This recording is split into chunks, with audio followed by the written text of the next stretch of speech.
இதோ திருக்கோயிலூர் சட்டப்பேரவை உறுப்பினர் அமைச்சர் பொன்முடி அவர்கள் மீது ஆபாசமாக பேசுற வழக்கம் மட்டும் இல்ல, செம்மண்ணை எப்படி அவர் அதிகார துஷ்பிரயோகம் பண்ணி விற்றார். ஒரு அரசாங்கத்தில் பொறுப்புமிக்க அமைச்சராக பதவி வகித்தவர் தனக்கும் தன்னுடைய குடும்பத்தை சார்ந்தவர்களுக்கும் அரசு பதவியை எப்படி முறைகேடாக பயன்படுத்தி சம்பாதித்தார் என்பது நீதிமன்றத்தினுடைய தீர்ப்பு. நீதிமன்றத்தோட தீர்ப்பு வந்தோம்னா அமைச்சர் பதவியிலிருந்து போறாரு, அப்புறம் உடனே சுப்ரீம் கோர்ட்ல போய் அவர் திருப்பி அமைச்சர் ஆக்குறாங்க. திரு ஸ்டாலின் அவர்கள் அழகா சொன்னார், எனக்கு நைட்டு படுத்தா தூக்கம் வர மாட்டேங்குது,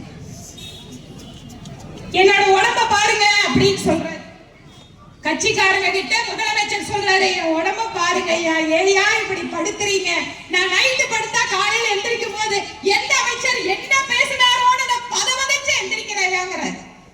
ஸ்டாலின் அவர்களே, நீங்கள் நல்ல உடல் நலத்தோடு ஆரோக்கியமாக நீண்ட நாள் வாழ வேண்டும் என நாங்கள் இறைவனை பிரார்த்திக்கிறோம். நீங்க நல்லா இருங்க. ஏன் கஷ்டப்பட்டு உங்க அமைச்சர்கள் எல்லாம் காப்பாத்துறீங்க? தப்பா பேசுற அமைச்சர் எல்லாம் வச்சுட்டு ஏன் தூக்கத்துக்கு எடுத்து உங்க உடம்பை கெடுத்துக்கிறீங்க? பிஜேபி உங்களை கேக்குது, நீங்க நல்ல உடல் நலத்தோட நல்ல உறக்கத்தோட நீங்க இருக்கணும்னு சொன்னா தப்பு செய்கின்ற அமைச்சர்களை எல்லாம் வீட்டுக்கு அனுப்புங்கள், நீங்கள் நல்லபடியாக இருப்பீர்கள்னு நாங்க சொல்றோம். மாநிலத்தில் இருக்கக்கூடிய முக்கியமான இலாக்காக்களை வைத்திருக்கக்கூடிய அமைச்சர்கள் மீதெல்லாம் ஊழல் வழக்குகள், தனது அதிகாரத்தை பயன்படுத்தி வருமானத்திற்கு அதிகமாக சொத்து சேர்த்த வழக்குகள் ஒவ்வொரு நாளும் நீதிமன்றத்தில் வருகிறது. இங்க பிஜேபியிலும் ஒரு கேண்டிடேட் போட்ட அண்ணன் கலிவர்தன் அவர்கள் முன்னாள் எம்எல்ஏ, ஆனால் நீங்கள் வெற்றியை கொடுக்கவில்லை. ஆனாலும் கூட தமிழகத்தினுடைய மக்கள் வருகின்ற தேர்தலில் தேசிய ஜனநாயக கூட்டணி அரசு பதவி ஏற்பதற்காக வாக்களிப்பதற்கு தயாராகி விட்டார்கள் என்பதுதான் இந்த கூட்டத்தினுடைய அடையாளம். பல ஆண்டுகளாக பாரதிய ஜனதா கட்சியினுடைய தமிழகத்தின் பல பகுதிகளுக்கு நான் சென்றிருக்கிறேன். விழுப்புரம், கடலூர் மாவட்டங்களை அவர்களுடைய ரிப்போர்ட்டை கொடுக்கும் போது விழுப்புரம், கடலூர் சரிப்பா பிஜேபியில் எவ்வளவு வந்திருக்கு, வந்தது பிளஸ் அப்படின்னு சொல்லி நினைச்சிட்டு இருந்த நிலைமையை இன்று ஆயிரக்கணக்கிலே கூடி இருக்கக்கூடிய பாரதிய ஜனதா கட்சி தொண்டர்கள் இப்போது சொல்கிறார்கள், கடலூர் ஆகட்டும் விழுப்புரம் ஆகட்டும் பாரதிய ஜனதா கட்சி தாமரை மலர தயாராகி கொண்டிருக்கிறது என்பதை இங்க இருக்கக்கூடிய சகோதர சகோதரிகள் சொல்லிக் கொண்டிருக்கிறார்கள்.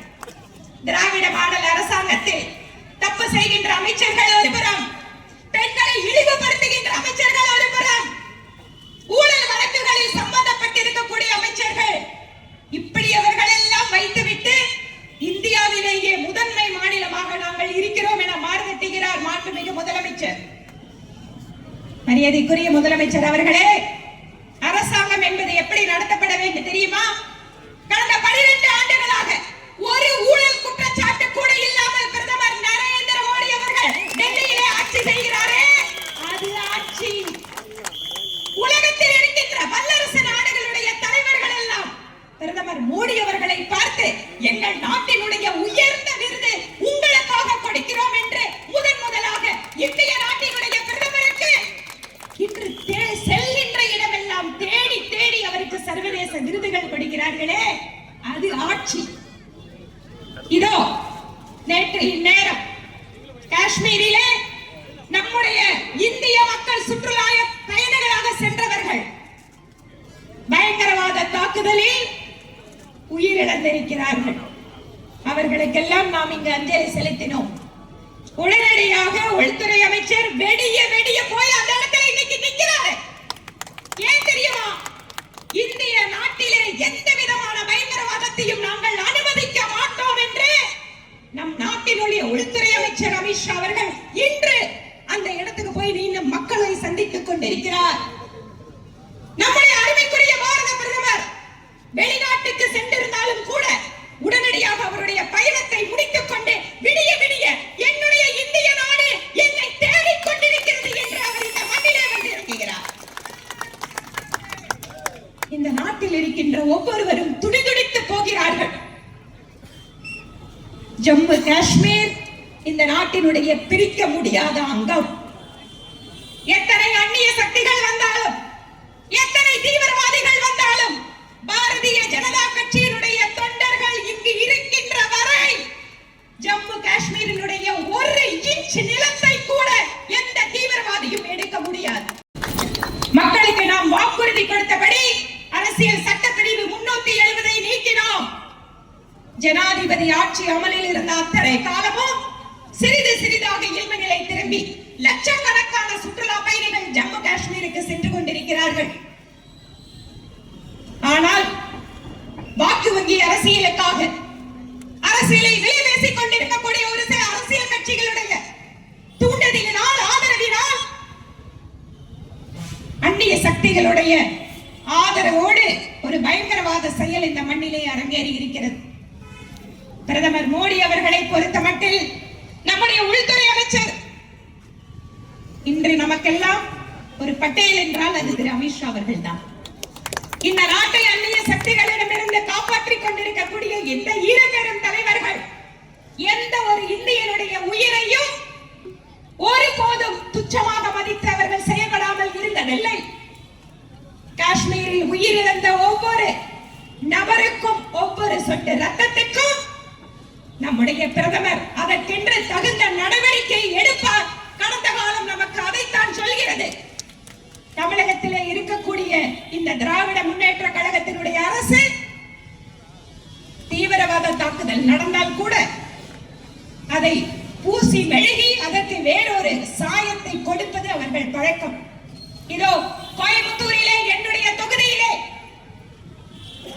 ஒரு பயங்கரவாதி ஒரு கார் நிறைய வெடிமருந்துகளை நிரப்பிக் கொண்டு வந்து அது தெய்வாதீனமாக கோட்டை சங்கமேஸ்வரர் கோயில் முன்பாக அது வெடித்து சிதறியது. அந்த சம்பவம் நடந்தவுடன் மாநிலத்தினுடைய முதலமைச்சர் சொன்னார், அது சிலிண்டர் வெடி விபத்து. நாங்கள் அப்போதே சொன்னோம், இல்லை, கோயம்புத்தூரிலே பயங்கரவாதிகளுடைய நடமாட்டம் இருக்கிறது. அங்கிருக்கக்கூடிய இஸ்லாமிய பயங்கரவாதிகள் ISI தொடர்போடு அங்கு இயங்கிக் கொண்டிருக்கிறார்கள். நம்முடைய தேசிய புலனாய்வு முகமை பல்வேறு நபர்களை கைது செய்திருக்கிறது. இது நிச்சயமாக விபத்து அல்ல, இது திட்டமிட்ட ரீதியில் மிகப்பெரிய சதி என்று சொன்னோம். இன்று அது நிரூபணமாயிருக்கிறது.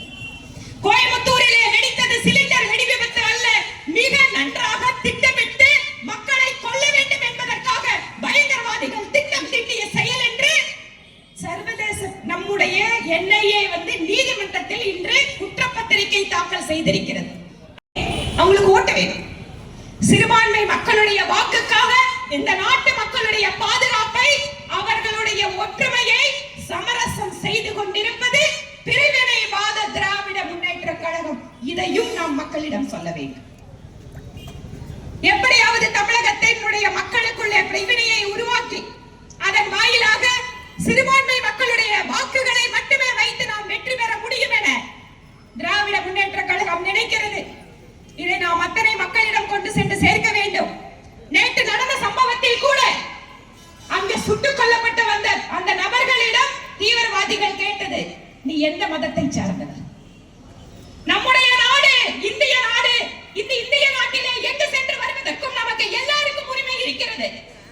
ஆனால் தீவிரவாதிகள் நீ எந்த மதத்தை சார்ந்தவர் என்று சுட்டுக் கொண்டிருக்கிறார் என்றால் நாம் விழித்துக் கொள்ள வேண்டிய நேரம் இது. நாம் விழித்துக் கொள்ள வேண்டிய நேரம் இது. நம்மிடம் இருக்கக்கூடிய எந்த பயங்கரவாத சக்திகளையும் நாம் அனுமதிக்க கூடாது. அதற்கு அரசியல் ரீதியாக யார் ஆதரவு கொடுத்தாலும் அவர்களை மக்கள் முன்பாக நாம் நிறுத்த வேண்டும். இன்று திருக்கோயிலூரிலே பாரதிய ஜனதா கட்சியினுடைய தொண்டர்கள் இந்த இறைவனுடைய கோயிலுக்கு முன்பாக சபதம் எடுத்துக் கொள்கிறார்கள்.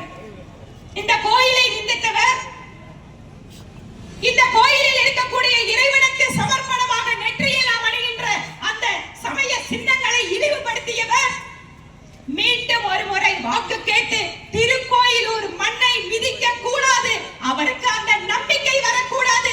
அதற்கு நாம் உறுதியளித்து ஒற்றுமையாக வேலை செய்ய வேண்டும்.